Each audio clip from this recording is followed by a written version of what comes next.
नमस्कार, news times के इस बुलेटिन में आपका स्वागत है। मैं हूं तृप्ति विश्वकर्मा। आइए नजर डालते हैं आज की हेडलाइंस पर। पूर्व मुख्यमंत्री मधु कोड़ा ने झारखंड के नौकरशाहों पर लगाया गंभीर आरोप, कहा राज्य सरकार को अस्थिर करने में जुटे हैं नौकरशाह।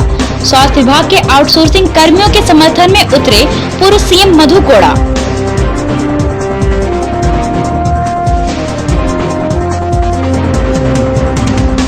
मुख्यमंत्री से मिले चाईबासा के विधायक दीपक बिरुआ, आउटसोर्सिंग कर्मियों की छटनी रद्द करने का दिया सुझाव।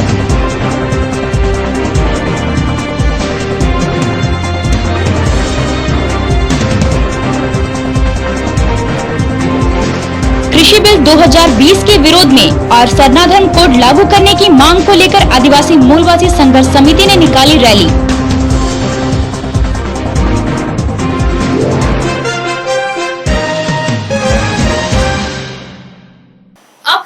विस्तार से। पूर्व सीएम मधु कोड़ा ने राज्य के नौकरशाहों पर गंभीर आरोप लगाया है। पूर्व सीएम ने कहा कि कुछ नौकरशाह राज्य को अस्थिर करने में जुटे हुए हैं, इसलिए आए दिन अजीबोगरीब फैसला लेकर राज्य सरकार को कटघरे में खड़ा कर रहे हैं। कभी होमगार्ड को हटाने का फरमान जारी हो रहा है, कभी शिक्षक को, तो कभी स्वास्थ्य कर्मियों को हटाने के लिए राज्य के नौकरशाह फैसला ले रहे हैं। पूर्व सीएम ने नौकरशाहों पर निशाना साधते हुए कहा कि जब स्वास्थ्य कर्मियों की जरूरत नहीं है तो राज्य के सभी अस्पताल बंद कर दें। जिन स्वास्थ्य कर्मियों ने कोरोना काल में भी लोगों को सेवा दिया है, उनकी छटनी क्यों कर रहे हैं? जो काम कर रहे हैं उन्हें महीनों से वेतन नहीं दे रहे हैं। जब ऐसे कर्मी अपना हक मांग रहे हैं तो उन्हें टॉर्चर कर रहे हैं। यह सारा खेल कुछ नौकरशाह राज्य सरकार को बदनाम करने के लिए कर रहे हैं, सरकार के खिलाफ षड्यंत्र कर रहे हैं। ऐसे नौकरशाहों को पहचान कर सीएम हेमंत सोरेन और स्वास्थ्य मंत्री बन्ना गुप्ता कार्रवाई करें। पूर्व सीएम मधु कोड़ा ने कहा कि वे किसी कीमत पर स्वास्थ्य कर्मियों की छटनी नहीं होने देंगे। जरूरत पड़ी तो वे राज्य सरकार के खिलाफ भी मोर्चा खोलने से पीछे नहीं हटेंगे। पूर्व सीएम आज चाईबासा सदर अस्पताल में अनिश्चितकालीन धरने पर बैठे आउटसोर्सिंग स्वास्थ्य कर्मियों से मिलने गए थे, जिसके बाद मीडिया से बात करते हुए नौकरशाहों पर निशाना साधा और राज्य सरकार को भी चेताया। कुछ अफसर हैं जो सरकार को बदनाम करना चाहता है, नहीं चाहता है कि सरकार ठीक ठाक से चले, नहीं चाहता है कि सरकार स्थिर रहे। ये सारा चीज सरकार को अस्थिर करने का षड्यंत्र है। क्या वजह है कि इससे पहले सरकार में ये लोग काम कर रहे थे, आज यहाँ पर इसको हटाया जा रहा है। ये कौन लोग है उसकी जांच तो सरकार को भी करनी चाहिए। हक के लिए कोई भी सरकार आए, मधु कोड़ा कभी पीछे नहीं हटेगा लड़ाई लड़ने के लिए। इस संबंध में जरूर मैं सरकार से बात रखूंगा कि आज जो भी यहाँ पर कर्मचारी हैं जिसको अनुबंध के आधार पर लिया जाता है, चाहे टेम्पररी बेसिस पर लिया जाता है, उसको 100% कानून कर्मचारी चयन या कर्मचारी सेवा अधिनियम का पूरा पालन होनी चाहिए और श्रम कानून नियम का पालन होनी चाहिए। उसकी जो हक का अधिकार है वो मिलना चाहिए। अरे बड़ी दुर्भाग्य की बात है कि आज तक कोई भी अधिकारी जिला का ये सूत्र लेने के लिए नहीं आया कि इन्होंने किस मांग को लेकर के यहाँ पर बैठा हुआ है, उसकी क्या तकलीफी है। उल्टे यहाँ पर थाना में बैठा हुआ लोगों को मानसिक रूप से दबाव दे रहा है, मानसिक रूप से उन लोगों को डराया धमकाया जा रहा है। इसका मांग क्या है?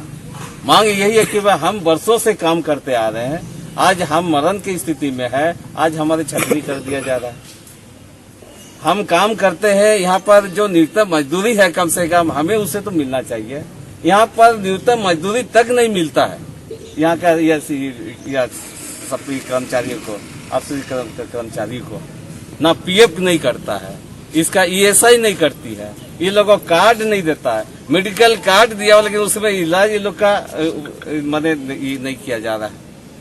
उसके बाद बहुत सारा ऐसे है कि जो लोग रिटायर कर जाता है, चाहे मर जाता है, चाहे डेथ कर जाता है, उसका कोई भी रिट्रेंचमेंट बेनिफिट ठेकेदार के द्वारा, सरकार के द्वारा भी नहीं दिया जाता है। जो एक ये हम समझते हैं कर्मचारी या जो सुविधा अधिनियम के खिलाफ है और मजदूर या नियम का खिलाफ है ये, या ठेकेदार का ये रवैया। हम चाहते हैं कि लोग सब होनी चाहिए, पैसा मिलनी चाहिए, लेकिन नहीं मिलता।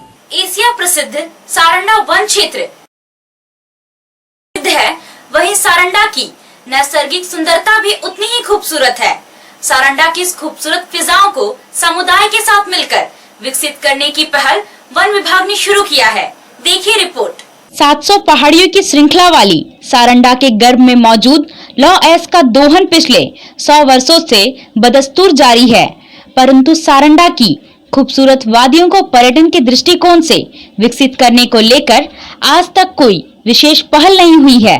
देश के कई राज्य प्राकृतिक पर्यटन उद्योग से जहां अरबों रुपए का राजस्व प्राप्त करते हैं, वहीं एशिया प्रसिद्ध सारंडा में पर्यटन उद्योग आज तक स्थापित नहीं हो पाया, जबकि सारंडा में कई ऐसे मनोरम स्थल हैं जिन्हें विकसित कर देश विदेश से पर्यटकों को आकर्षित कर सकते हैं। लिहाजा सारंडा क्षेत्र में बसे चिड़िया गांव की ग्राम सभा में इन क्षेत्रों को इको टूरिज्म के दृष्टिकोण से विकसित करने की पहल शुरू किया गया है। चिड़िया ग्राम सभा के प्रस्ताव पर वन विभाग ने सारंडा के छोटे छोटे पर्यटन स्थलों को इको टूरिज्म के रूप में विकसित करने की दिशा में काम शुरू कर दिया है। वन विभाग के ट्रेनी IFS प्रजेश जेना ने प्रथम चरण में चिड़िया ग्राम सभा के सदस्यों के साथ मिलकर पर्यटन स्थलों को चिन्हित करने का काम शुरू कर दिया, जिससे आने वाले समय में सारंडा की खूबसूरत वादियों को इको टूरिज्म के रूप में विकसित करने की कवायद तेज हो सकती है। DFO सर के साथ चिड़िया गांव में ग्राम सभा हुई थी, जिसमें इको पर्यटन को बढ़ावा देने के लिए बात हुई थी। इसमें गांव के काफ़ी युवाएं और महिलाएं भी बहुत इच्छा जताए थे कि इधर इको पर्यटन के लिए बहुत सारे ऐसे जगह हैं जिसको डेवलप किया जा सकता है। तो उसी सिलसिले में मैं और मेरी टीम और गांव के इको विकास समिति के जो अध्यक्ष हैं और बाकी गांव मुंडा और काफ़ी सारे गांव के लोग आज एक ट्रेक पे निकले, जहाँ पे हम लोग चिड़िया गांव से लेके रानी डुबा, राजा डुबा और एक गुफा है,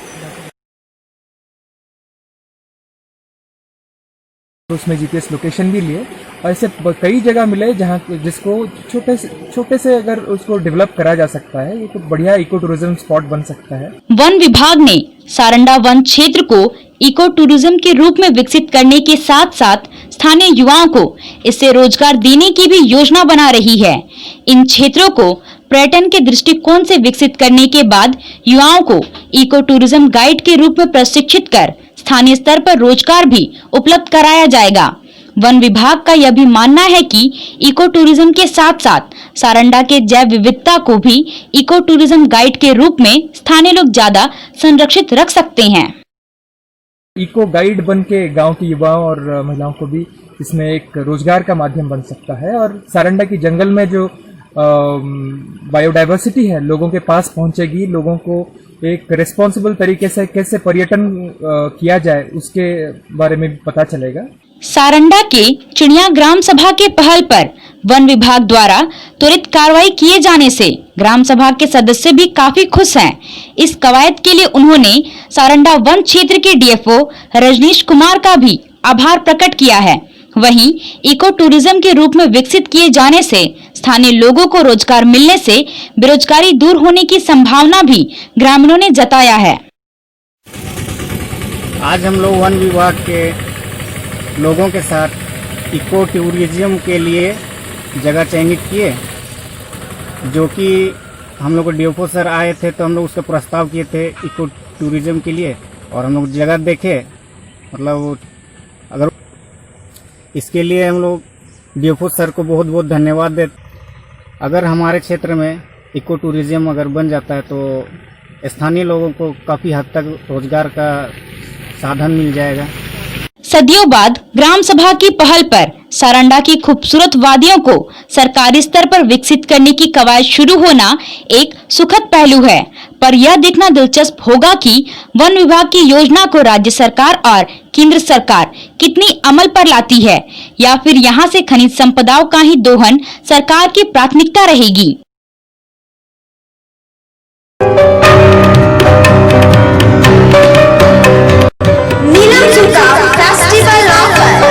दुर्गा पूजा के मौके पर नीलम जू ने लगाया है सेल।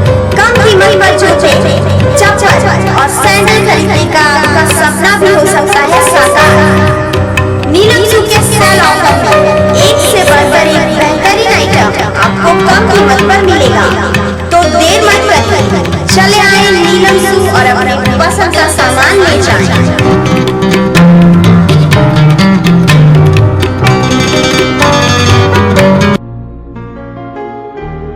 बालाजी नमकीन, सिलसिला स्वाद का एक नई पहचान के साथ चाईबासा शहर के लोगों की नमकीन आइटम की जरूरतों को पूरा कर रहा है बालाजी नमकीन।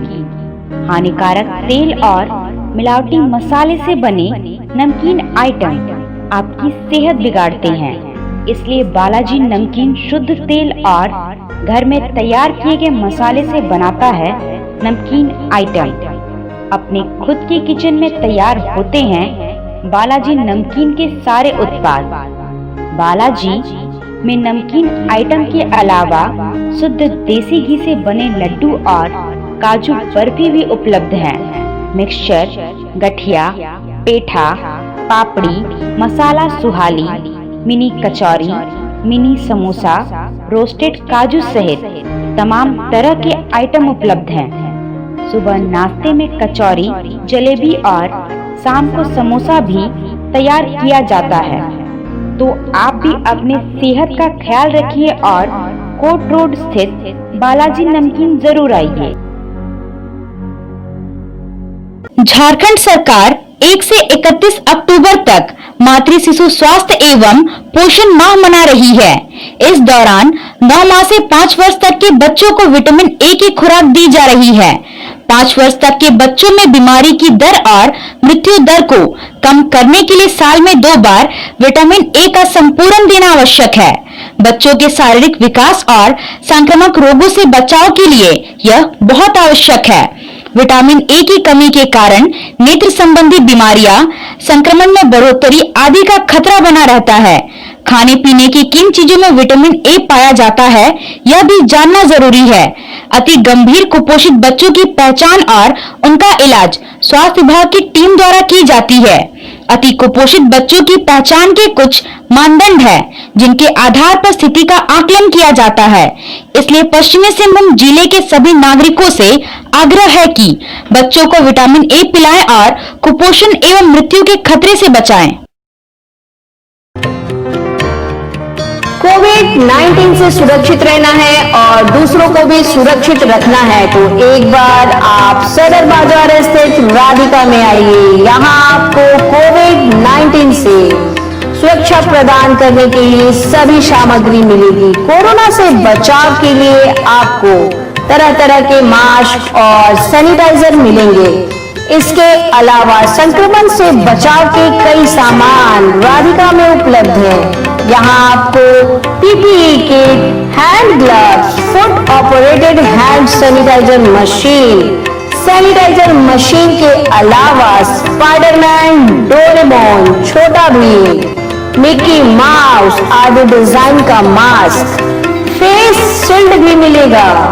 Spray machine, nano spray, spray pen, electronic sanitiser machine के अलावा एक ऐसा टैबलेट मिलेगा जो घर के कमरे और आपके ऑफिस को पानी में डालकर रखने से सैनिटाइज कर देगा। राधिका में सैनिटाइजिंग का हर सामान आपको उचित कीमत पर मिलेगा। खुदरा और होलसेल खरीदारी के लिए आज ही पधारें राधिका में।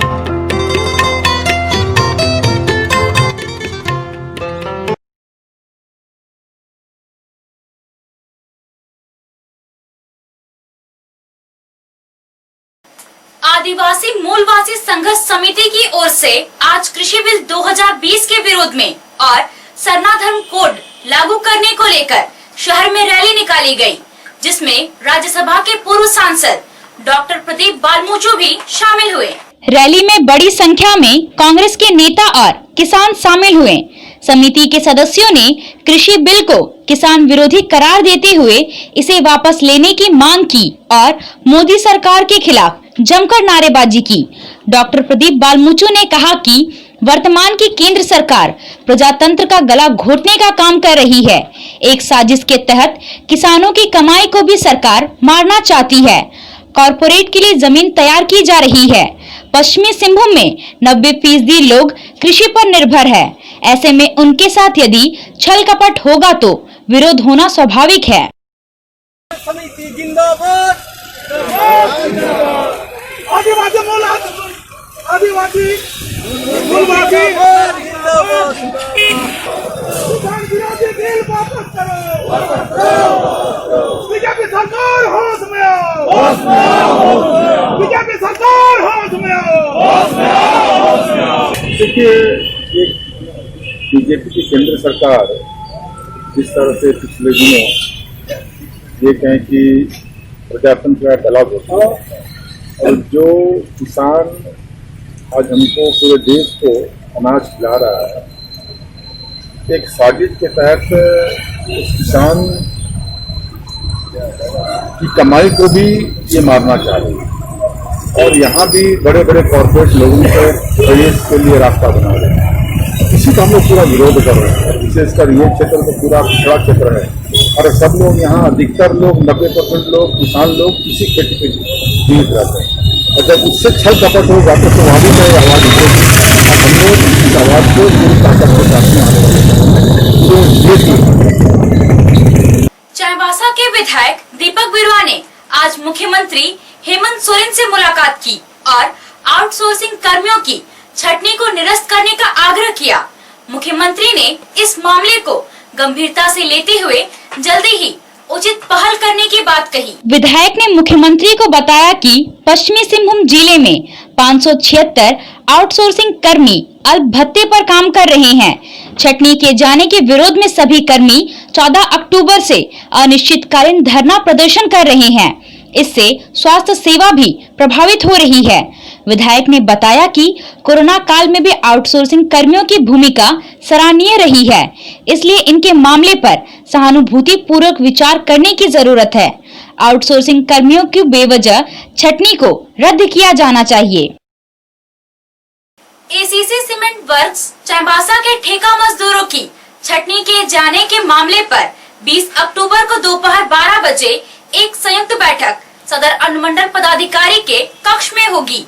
बैठक में चाईबासा के विधायक दीपक बिरुआ, सदर अनुमंडल पदाधिकारी शशीन्द्र कुमार बड़ाई, एसीसी प्रबंधन के अधिकारी और ठेका मजदूरों के प्रतिनिधि शामिल होंगे।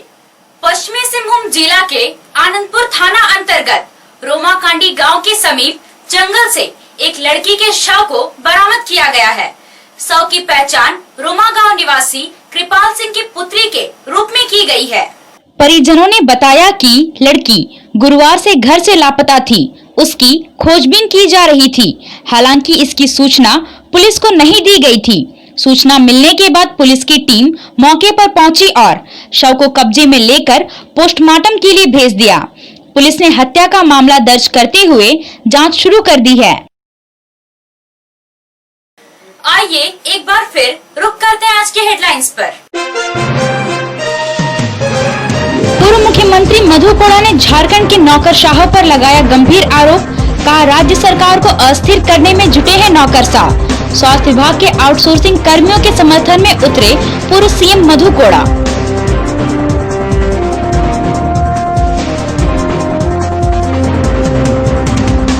मुख्यमंत्री से मिले चाईबासा के विधायक दीपक बिरुआ। आउटसोर्सिंग कर्मियों की छटनी रद्द करने का दिया सुझाव।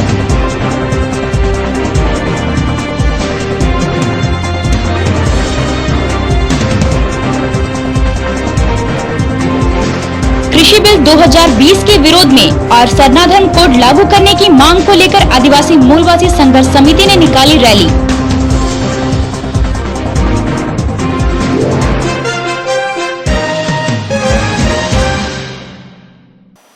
आज के लिए बस इतना ही। कुछ और खबरों के साथ हम फिर हाजिर होंगे। तब तक न्यूज टाइम्स की पूरी टीम को दीजिए इजाजत। नमस्कार।